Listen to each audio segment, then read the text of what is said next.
Setiap suami muslim wajib tahu ilmu ini.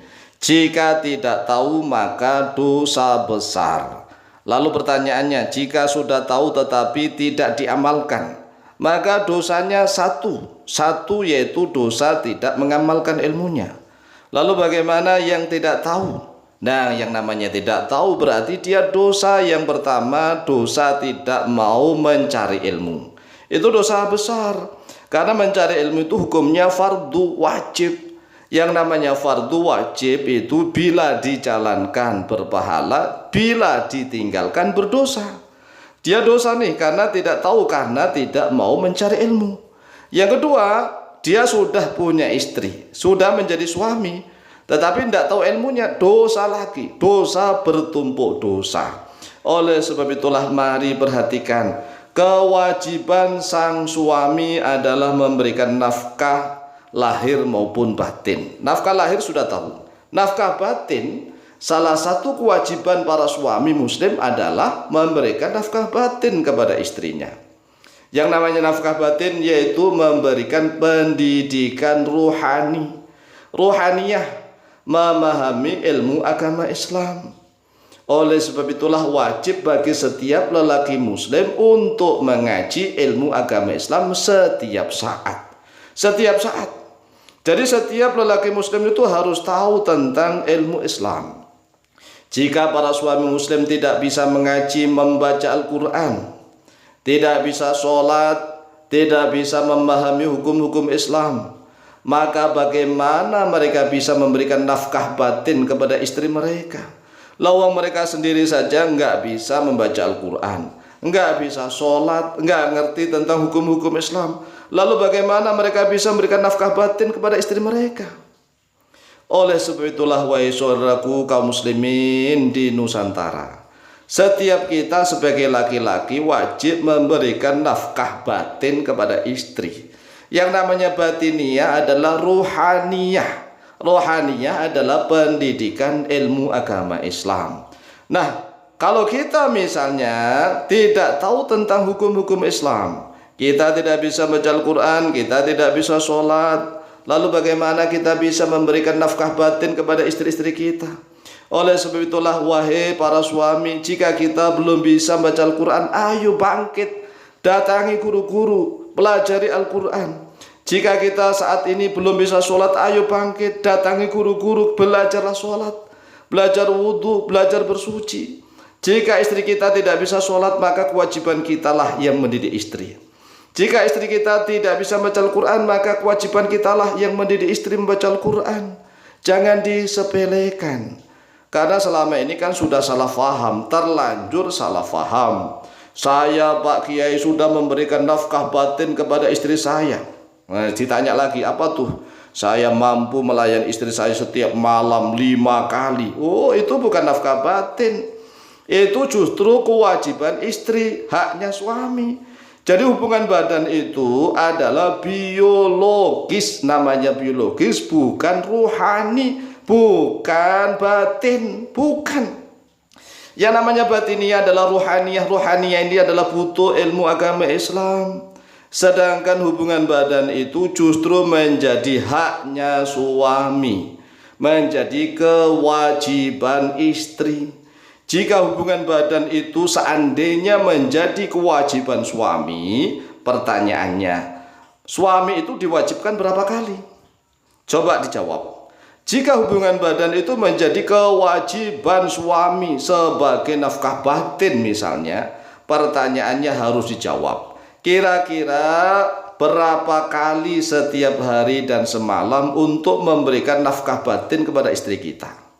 Apakah setiap sehari semalam 17 kali seperti sholat rokaatnya 17 kali rokaat?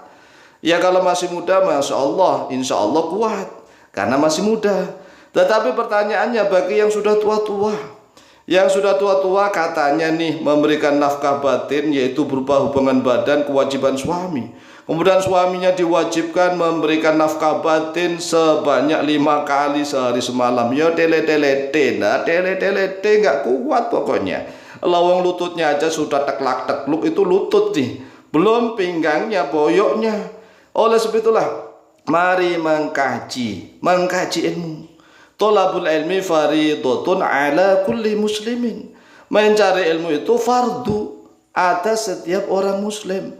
Yang namanya fardu wajib itu jika dikerjakan berpahala, jika ditinggalkan berdosa. Lah anehnya umat Islam di Indonesia itu meninggalkan kewajiban menuntut ilmu setiap hari tapi nggak merasa berdosa, kan aneh. Aneh sekali. Padahal kita sendiri setiap hari ini takut kalau kita meninggalkan thalabul ilmi, meninggalkan menuntut ilmu. Karena kewajiban laki-laki ini adalah memberikan nafkah lahir dan batin kepada istrinya, dan juga memberikan nafkah lahir batin kepada anak-anaknya. Apakah nafkah batin kepada anaknya harus hubungan badan? Tidak. Jadi nafkah batin kepada anaknya ya pendidikan ilmu agama. Ini adalah kewajiban bagi setiap lelaki muslim, lelaki yang beragama Islam. Kalau tidak beragama Islam ya tidak dibahas. Wong namanya tidak beragama Islam. Yang dibahas adalah lelaki muslim, lelaki yang beragama Islam yang sudah menjadi suami, apalagi menjadi bapak. Tapi aneh lagi nih di Indonesia, ketika ada guru-guru ngaji di kampung-kampung yang mendidik putra-putri mereka, jarang sekali yang mau ikut peduli. Coba direnungkan nih. Bahkan masih ada orang Islam yang meremehkan, menghina, dan bahkan memusuhi guru-guru ngaji. Kan aneh, luar biasa, aneh bin ajaib. Yang seharusnya berkewajiban mendidik istri dan anak-anak itu adalah para suami, para bapaknya masing-masing. Tapi mengapa tatkala ada guru-guru ngaji yang mendidik putra-putri mereka tidak ada yang peduli? Padahal mereka ini sudah tidak menjalankan kewajiban mendidik anak dan istrinya. Kemudian karena anak dan istrinya ini agar tidak bodoh dididik oleh guru-guru ngaji. Tapi aneh, ada yang bahkan memusuhi guru-guru ngaji. Ini kan kebolak-kebalik. Kalau seandainya misalnya di Indonesia ini tidak ada wali-wali Allah yang ikhlas, bisa bencana ini, laknat Allah akan menimbulkan bencana di mana-mana. Oleh sebab itulah wahai saudaraku kaum laki-laki terutama, wajib bagi laki-laki mendidik istri dan anak-anaknya. Anak-anaknya bila tidak bisa sholat, maka wajib bagi dia para suami ini untuk mendidik anak-anak istrinya agar bisa sholat. Apabila anak-anak istrinya tidak bisa baca Al-Quran, maka wajib bagi setiap suami untuk mendidik anak istrinya agar bisa membaca Al-Quran. Dan agar bisa mendidik, maka para suami itu wajib ngaji setiap saat. Wajib ngaji untuk mempelajari ilmu Al-Quran dan sunnahnya Rasulullah Sallallahu Alaihi Wasallam setiap saat. Tapi aneh, di Indonesia itu sangat aneh sekali. Guru-guru ngaji dimusuhi, padahal sudah mengambil alih kewajiban mereka. Seharusnya mereka itu berterima kasih datang membawa uang banyak membantu guru-guru ngaji. Terima kasih Pak Ustadz, terima kasih Pak Kiai. Pak Kiai dan Pak Ustadz ini sudah mewakili saya, menggugurkan kewajiban saya sebagai seorang suami. Pak Kiai, Pak Ustadz sudah mendidik putra-putri saya, bahkan istri saya. Seharusnya begitu. Ini enggak kebolak-kebalik di Indonesia. Dan anehnya orang Indonesia sudah merasa pinter-pinter, merasa tidak butuh diberikan nasihat.